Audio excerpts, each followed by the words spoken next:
sistemas. Buenas tardes, compañeros de informática. Digo, todos, buenas. Pues contento, porque vamos muy bien y creo que podemos sacar bien el curso. Creo que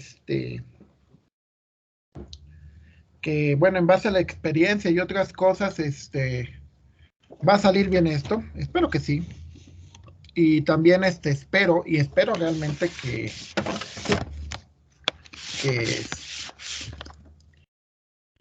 que aprendan, porque al final de cuentas es por lo que a mí me pagan, ¿no? Me pagan porque aprendan y me pagan y a ustedes y ustedes pagan por aprender, ¿no? Entonces, pues es lo importante, o sea, aquí no estamos para hacer buena onda y para que nos queremos y bla bla bla, no, estamos porque queremos lograr un objetivo, ¿no? Entonces, yo sí creo mucho en esos objetivos. Entonces, para mí eso es importantísimo. Entonces, empecemos ya. Y bueno, anuncios importantes para ambas partes. La idea principal de todo o sea, ahorita nos faltan lo de redes, algoritmos como el camino más corto, algoritmos de flujo máximo, mínimo, autómatas, redes de Petri, etcétera. Aclarando que nada más vamos a ver los conceptos, no vamos a verlo a fondo. ¿Sí? ¿Por qué? Porque mucho de eso se supone que lo tendrías que volver a ver más adelante. Y digo se supone porque ya me ha ocurrido los casos, me dicen los compañeros, oiga doc, usted nos dijo que en la estructura de datos íbamos a ver grafos. Y resulta que no, que el maestro pues, nos puso a programar directamente, ¿no? Puros programas. Y nunca vimos así un dibujito, no. Les digo, pues es que así es su docente, ¿qué quieren que les diga? O sea, cada quien enseñamos pues como queremos, como sabemos. Entonces, pues, si alguno de ustedes, si les toca un docente que no, que se los da de esa manera, pues también allá a él, ¿no? Digo, yo no puedo ni alabar ni criticar a mis compañeros, ¿no? Porque pues yo siempre he dicho, respeto mucho a mis compañeros, bien o mal, y pues ya, eso es lo bueno y lo malo pues de las escuelas, ¿no? De que te puede tocar pues de todo. Entonces, bueno. Entonces, regresamos a las fechas, ya antes de empezar, ya para entrar en materia, las fechas, mañana es el examen, mañana tienen que entregar las prácticas, ahorita a las 12 abro los espacios. El, bueno, ya les había comentado de cuándo iba a ser todo, esto es en la quinta. La semana que viene vamos a terminar la sexta unidad, bueno, más bien, sí, vamos a terminar los últimos temas que como les dije son redes de Petri, redes de flujo máximo y mínimo, etcétera. Y yo estimo que para el 27 también hay algo muy importante. Voy a cambiar, quiero hablar con ustedes ya el martes, de que si es posible que les cambie las prácticas de la unidad número 6 y 7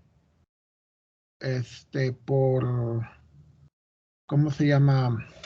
Se las cambie por un experimento que quiero hacer, que tiene que ver con lo mismo, ¿eh? Tampoco los vamos a hacer algo muy diferente, pero sí sería interesante porque,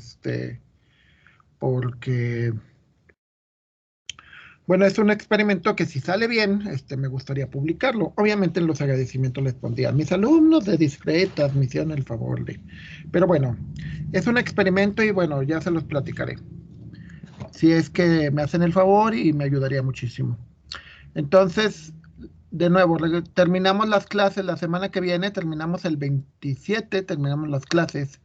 La siguiente semana, 30, 31, primero, 2 y 3, el 2 es el examen, ¿sí? El 2 es el examen, entonces, para que no, entre el 2 y el 3 es el examen final, el día el examen de la sexta unidad. ¿Qué van a hacer estos días? Pues lo que van a hacer estos días son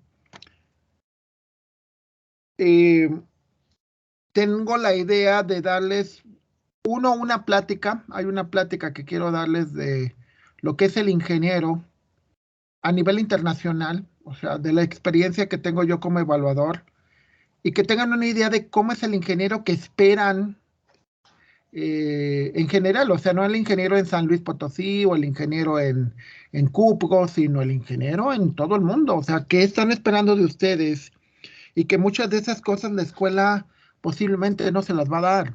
¿Por qué? Porque muchas de esas cosas son habilidades que ya deben de traer de sus casas o que incluso en las escuelas todavía no estamos en posición de, digo, todavía ni siquiera estamos entrando en esos estándares. Entonces me gustaría darles esa plática.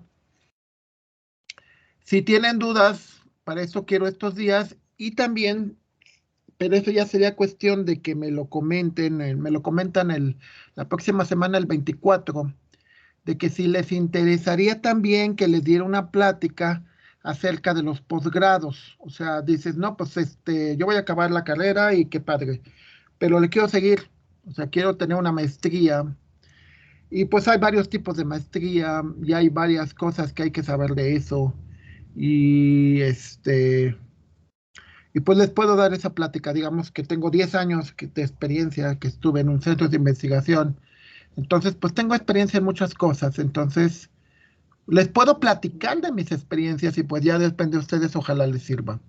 Entonces, como les decía ayer al grupo de informática, les decía, yo lo que aprecio más de un docente a nivel superior, o sea, ingenierías, licenciaturas, no es que me venga a repetir la teoría que ven en un libro, eso no me sirve. Lo que lo que me sirve, lo que me sería padrísimo, es que me compartiera su experiencia y que me guíe, no que me ponga así con palitos y bolitas a explicarme las cosas, sino que me guíe hacia qué cosas tengo que ver y qué cosas tendría que conocer, ¿no? Entonces, bueno, ya después de todo ese rollo, entonces esa es la idea de la última semana. Vamos a ver primero el algoritmo de Dijkstra. Y hay otro tipo de algoritmos que también nos sirven, que es el problema de los caminos más cortos, por ejemplo, el algoritmo de Floyd, y el algoritmo del cierre transitivo del algoritmo de Warshaw. ¿Se acuerdan de las propiedades de transitividad? Las propiedades de transitividad se acuerdan que es, si yo conozco, si A conoce a B y B conoce a C, es muy posible que C conozca a A. Si 5 es mayor que 8, perdón, 5 es mayor que 3 y 3 es mayor que 1, por lo tanto 5 es mayor que 1. O sea, el concepto de transitivo. Pero ese concepto de transitividad se puede extender a muchísimas cosas. Entonces, que es mucho de la idea que intento darles. O sea, por ejemplo, las pláticas, sobre todo la plática de cuál es qué es lo que te piden como ingeniero.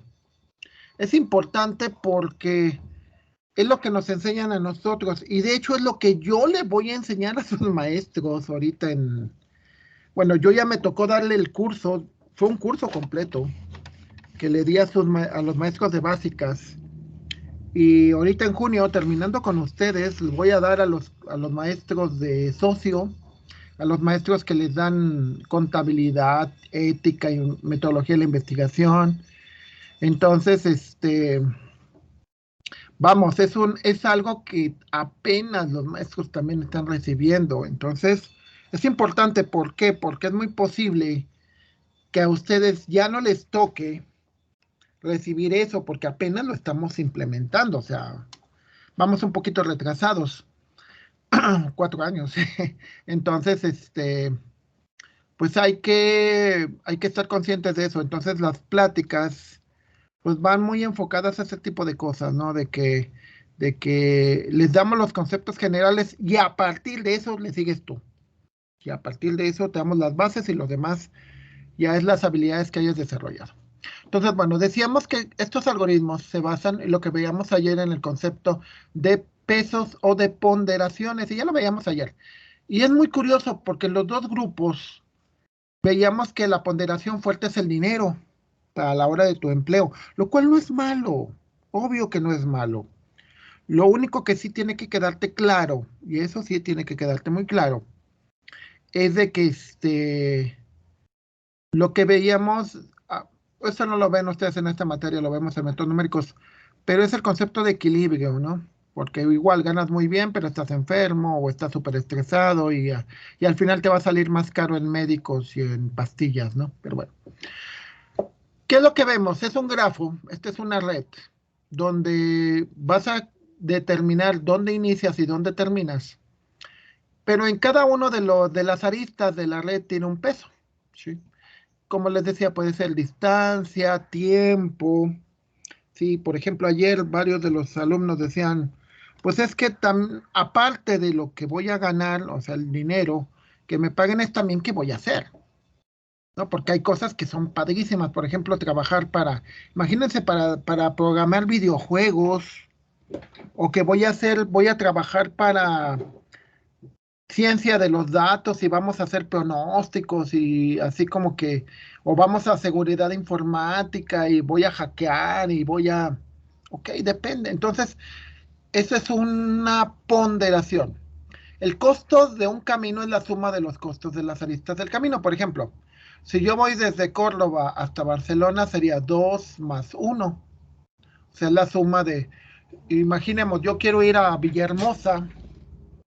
Entonces, de aquí a Querétaro hago 2 horas.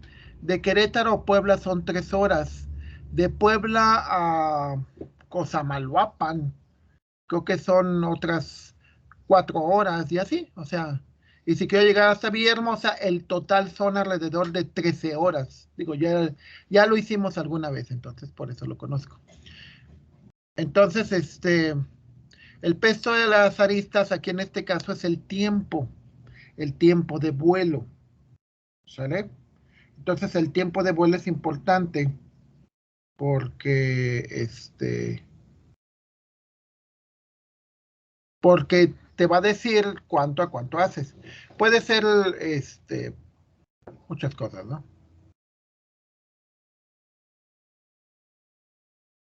Ahora,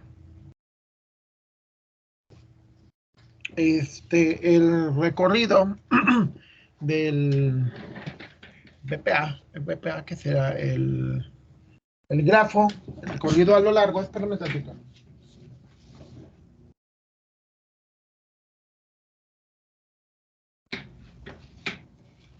Ok, entonces en el recorrido del camino más corto, tienes que hallar los caminos con el menor número de aristas o que desde el vértice inicial.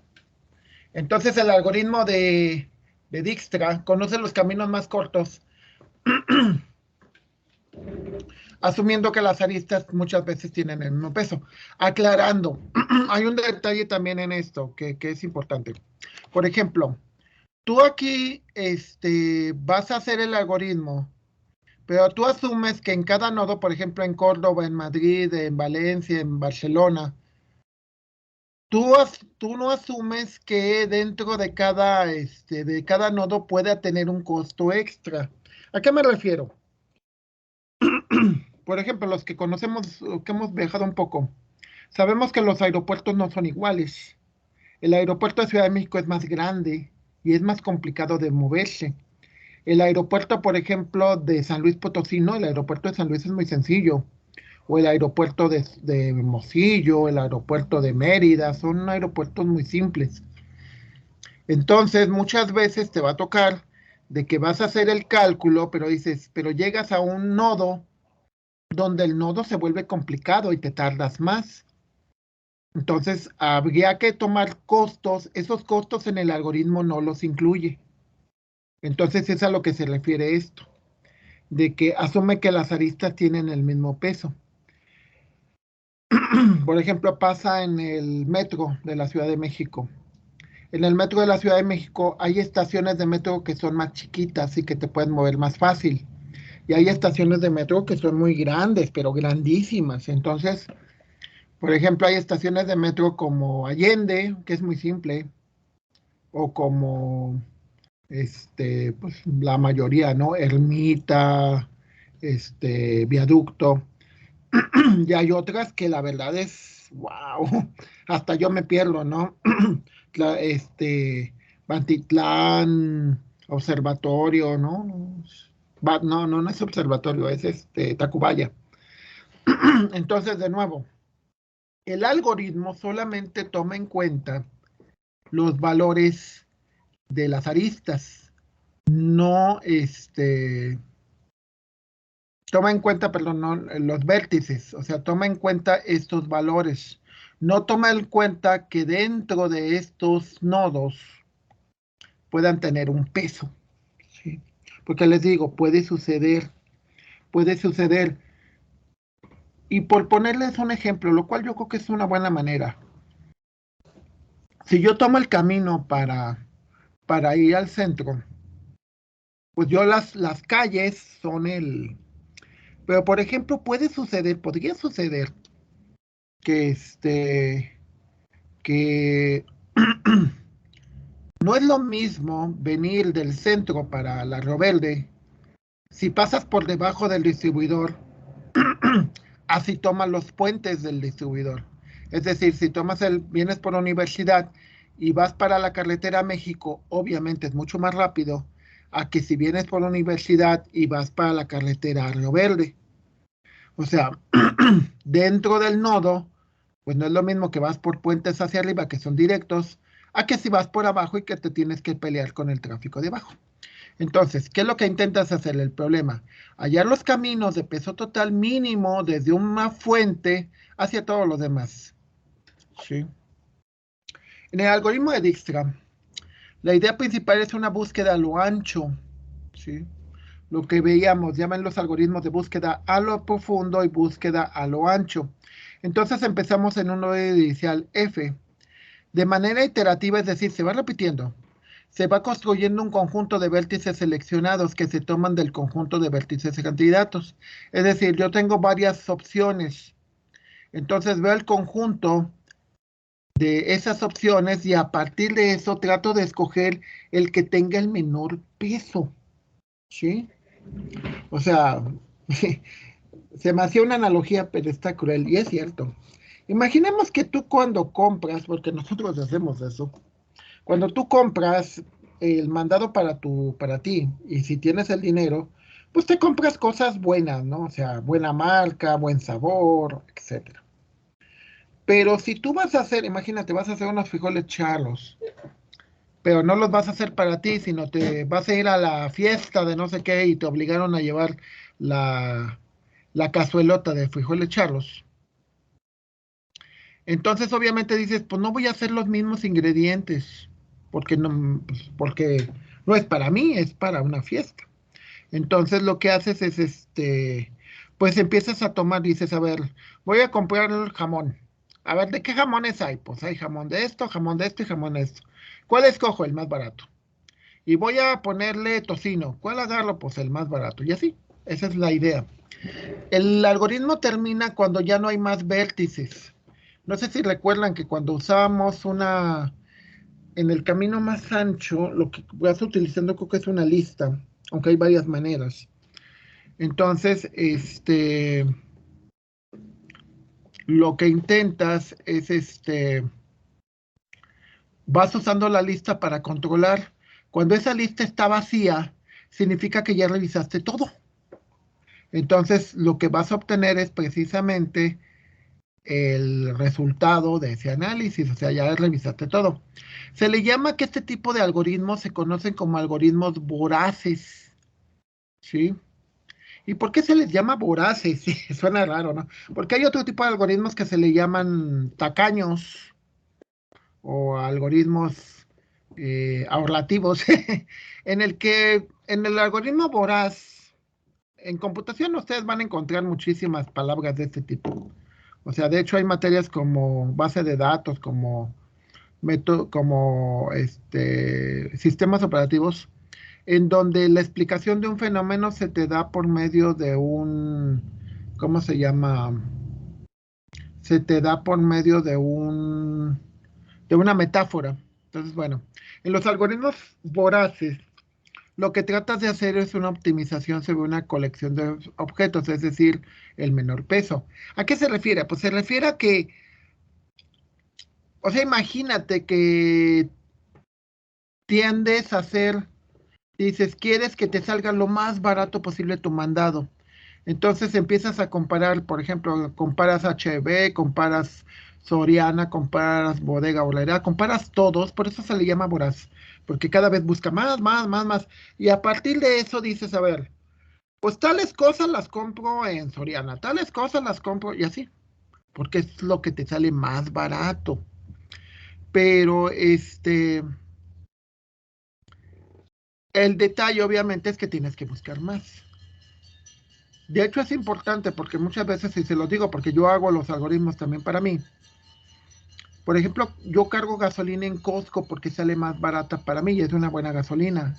Pero también tomo en cuenta cuántos litros necesito, porque de aquí a Costco son 12 kilómetros por cierta ruta.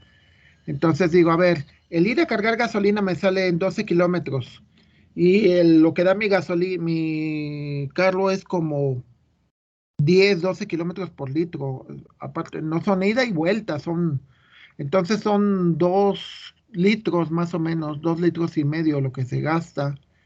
Entonces, si lo que me voy a ahorrar por ir a cargar gasolina hasta allá es suficiente como para que valga la pena ir hasta allá, o sea, porque si lo que me voy a ahorrar no es suficiente, entonces mejor compro por aquí cerca, porque lo que me va a costar más caro en ir a Costco, pues me lo voy a ahorrar en no ir hasta Costco, o sea, que eso sería un algoritmo avaricioso. En un algoritmo avaricioso no buscas todo, o sea, buscas nada más por ejemplo, ¿no? Un algoritmo voraz es, yo puedo ir a buscar mi mandado a todos los lados porque tengo vehículo, pero si yo no tuviera vehículo y tuviera que irme en camión, entonces usaría algoritmos avaros, en donde sean aquellos centros comerciales por los que pasa el camión que me queda más cerca. Entonces, bueno, regresando con esto, esos son los conceptos de algoritmos. Luego, se usa un vector DDB para guardar la distancia, es decir, en un arreglo o en una tablita, ustedes van a guardar cuáles son los caminos para llegar de un lado a otro.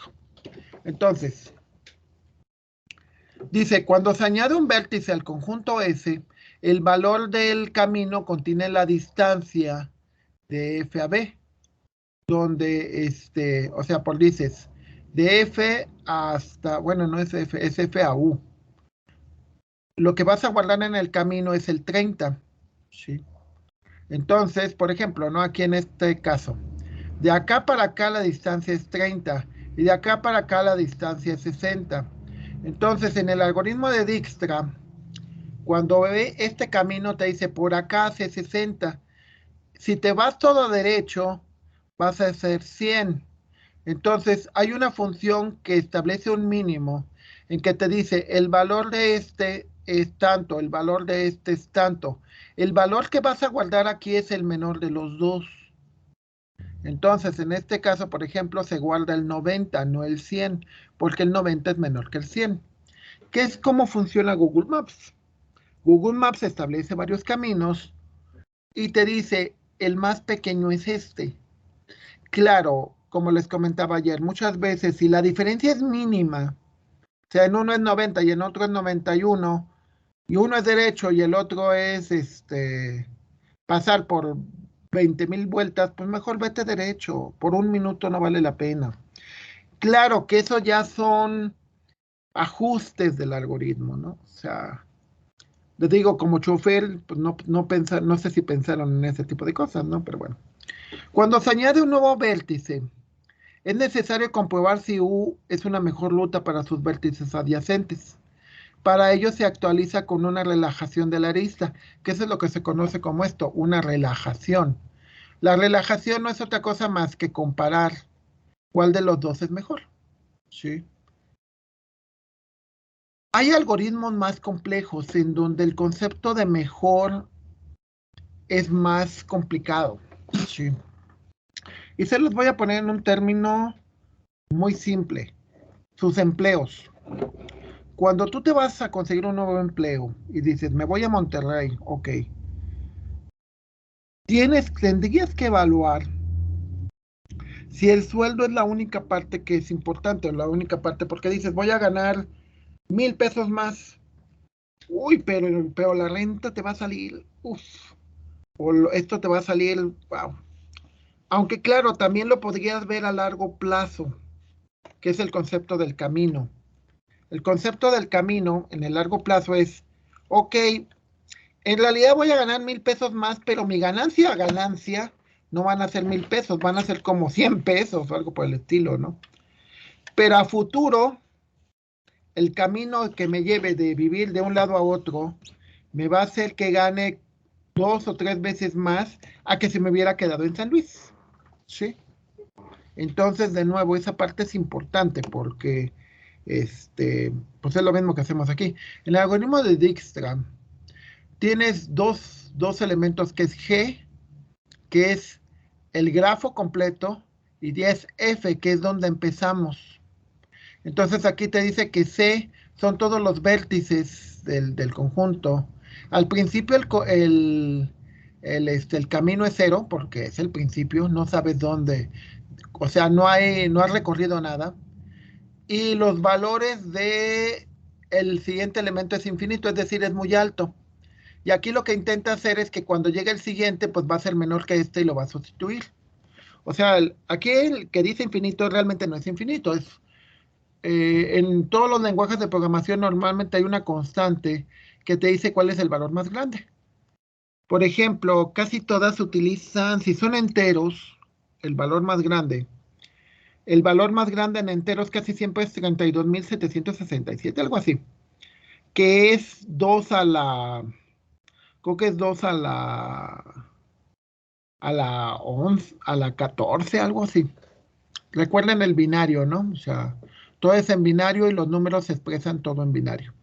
Luego de matemáticas, recordemos que esto significa para cada U, todo debe de ser diferente, todos los U tienen que ser diferentes del inicio, ¿sí?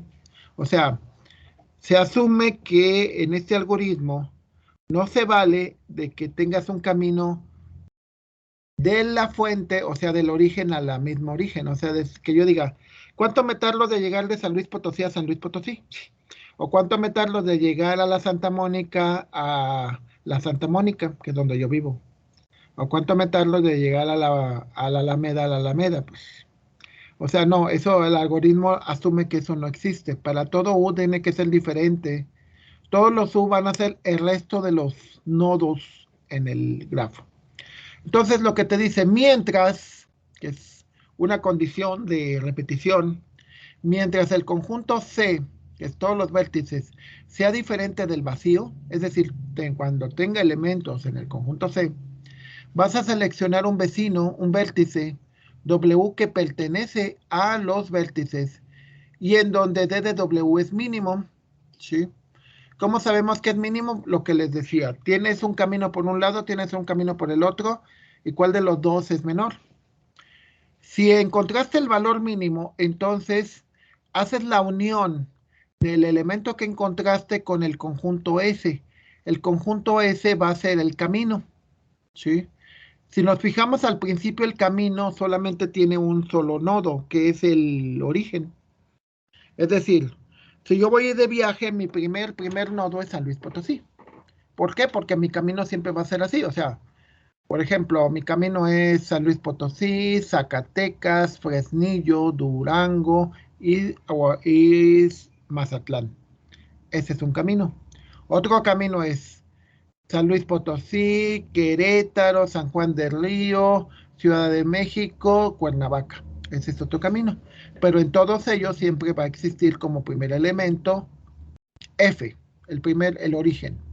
Y luego lo que te dice es que se hace la unión, es decir, se agrega al conjunto S, que es el conjunto solución, y al conjunto C se le resta una resta de conjuntos. Recuerden que estos son conjuntos. Este se le agrega al conjunto, es una unión, y esto es una resta de conjuntos. ¿Por qué? Porque significa que ya revisaste ese nodo. Ya revisaste cuáles son los caminos y cuántos valores son para llegar ahí. Si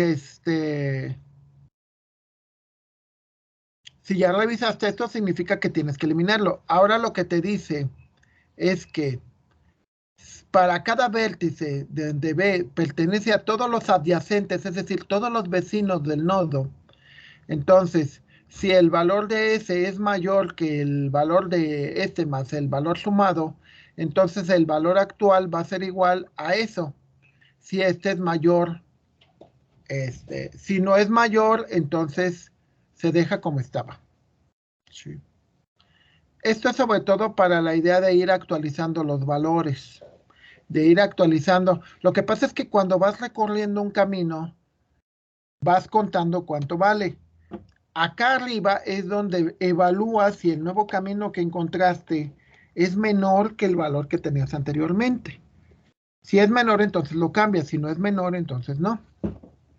Y esta parte pues simplemente es para eso.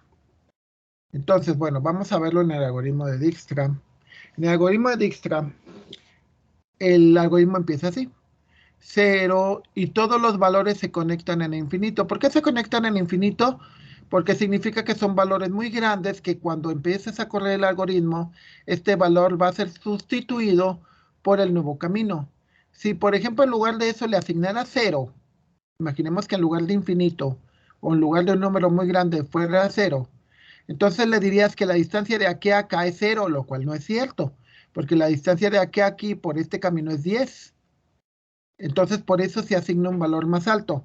La idea es de que si tienes un valor muy alto, significa que aún no procesas, aún no visitas el nodo.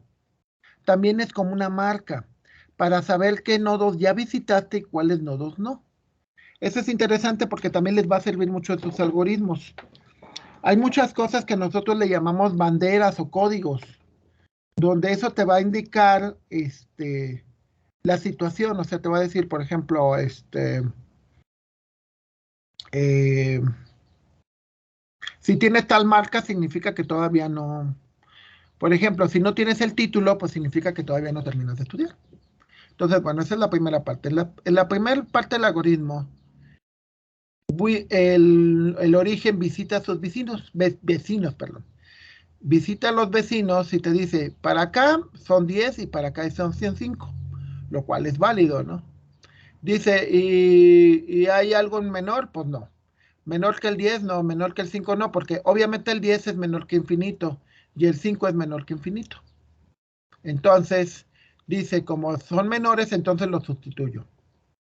Luego, ya que hago eso, entonces empiezo a visitar el nodo vecino. En este caso, el nodo vecino es el 5. El 5 visita al nodo al nodo este. Vamos a ver la cuenta.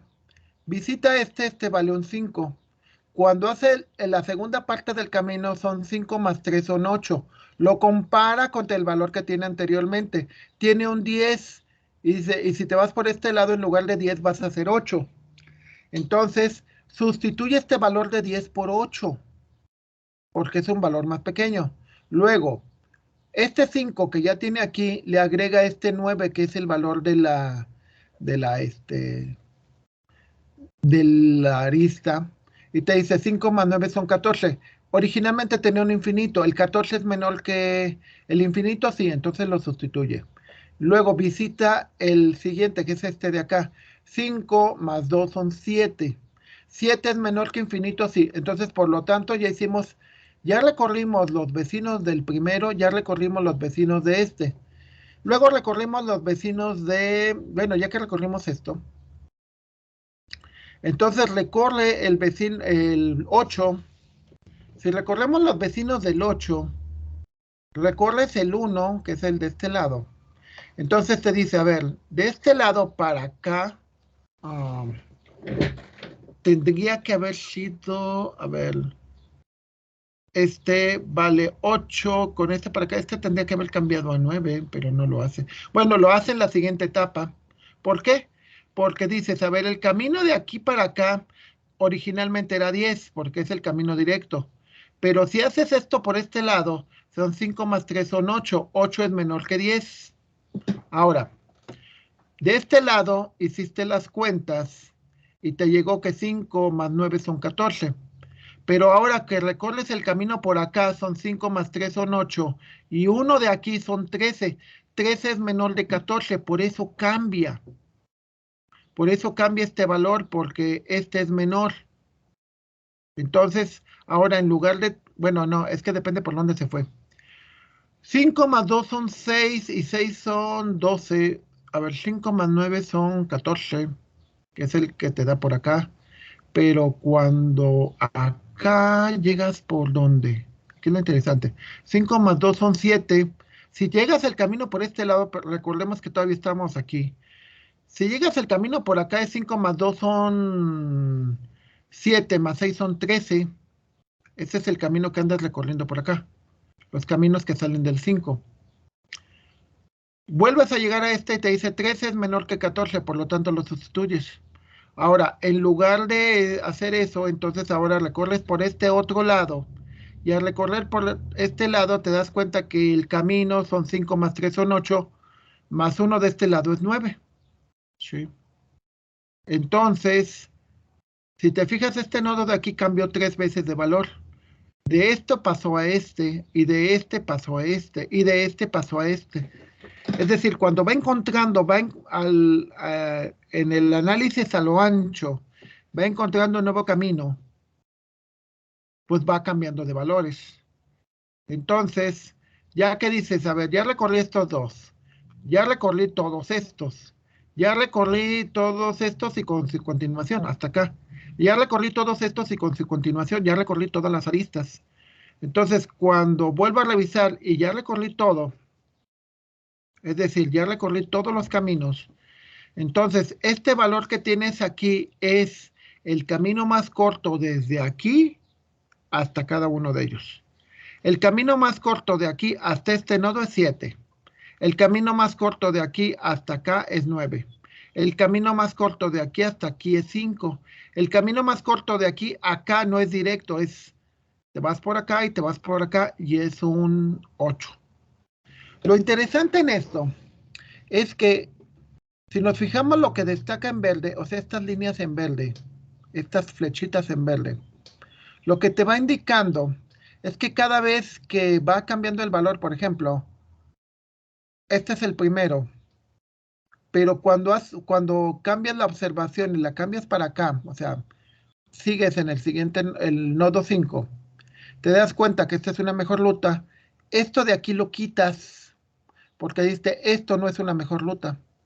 Ahora, si recorriéramos el otro camino, que sería, por ejemplo, de 5 vas hacia 3, de acá 5 y 3 dan 8, 8 y 2 dan 10, 10 es mayor que 5, por lo tanto no lo sustituye. Por lo tanto, este camino de aquí te dice que no es el camino más corto, entonces lo eliminas.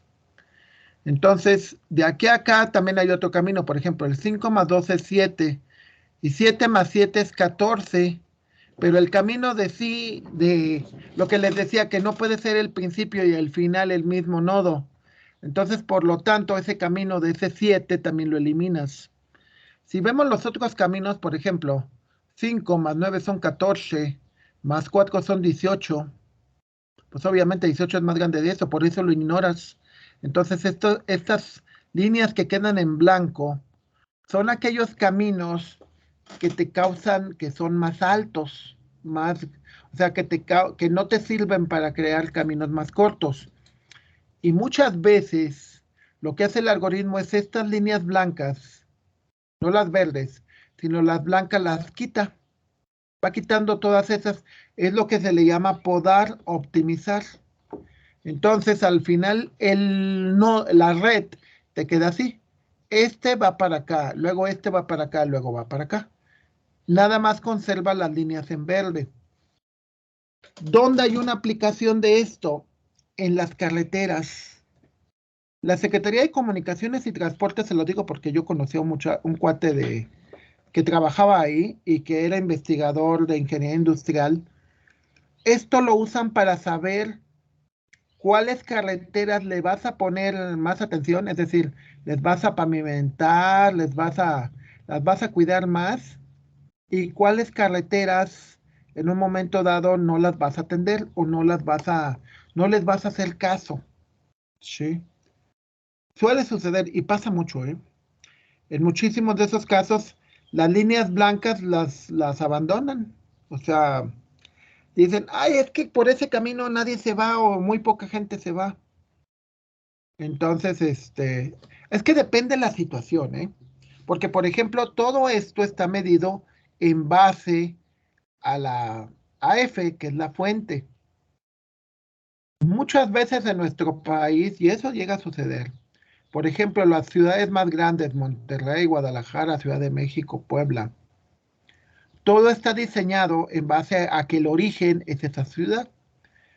Si tú ves las carreteras que salen de Ciudad de México, la carretera Puebla, la carretera Querétaro, la carretera Toluca, la carretera Cuernavaca, son carreteras muy bonitas, en muy buen estado.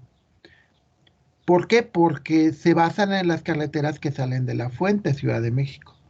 Pero si tú te vas a otros lugares, vas viendo que, por ejemplo, Oaxaca o Veracruz son de los estados que peor carreteras he visto. Y muchas veces pasa por esto, ¿no? Porque no son ciudades grandes, no son ciudades que tengan mucho dinero y pues la gente las ignora, ¿sale? Entonces, eso es importante. Entonces, para construir el camino, se usa otro arreglo que contiene el vértice anterior, entonces se inicializa y te dice, para llegar de tal punto a tal punto, vas recorriendo los caminos más cortos, que son esta parte en verde, entonces te dice que para llegar de P a, o sea, el siguiente de A es el C, y luego sigue el siguiente de B es el A, más bien es dices, se hace una trace hacia atrás en el arreglo. Entonces en el arreglo dices, a ver, el PDA es al que sigue. O sea, el que sigue de A es el C, yo vengo del C. El que sigue de B, el que es anterior a B, más bien aquí, esta PDA se entiende como el anterior. El anterior a A es el C. El anterior a B es el A. El anterior a C es el F, que es la fuente. Y el anterior a D es el C. Por transitividad, con esto, yo puedo saber que si salgo de F, el que sigue es C. Entonces, de C yo puedo llegar a D y de C yo puedo llegar a A. Y para llegar a B, entonces de A continúo a B. Entonces lo que aplico ahí es transitividad, que de este necesito llegar a este, de este necesito llegar a este. Entonces lo que voy aplicando es una función PDF que es una función de vecindad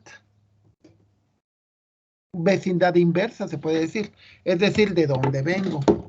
Y muchas veces es cierto, o sea, por ejemplo, cuando yo vivía en Cuernavaca, las ciudades que visitaba pues eran diferentes a las que visito actualmente. Visitaba más Puebla, Toluca, Ciudad de México. Sí, visitaba mucho esos lugares. Ahora que vivo en San Luis Potosí, mis vecinos son Aguascalientes, Zacatecas, Ciudad Valles, Río Verde, Matehuala, Aguascalientes, todo, Guanajuato, ¿ok? Y en eso se basa. Sí, bueno, y con esto continuamos el lunes, porque todavía implica más cosas. ¿Ok? Hasta aquí, compañeros. ¿Alguna duda?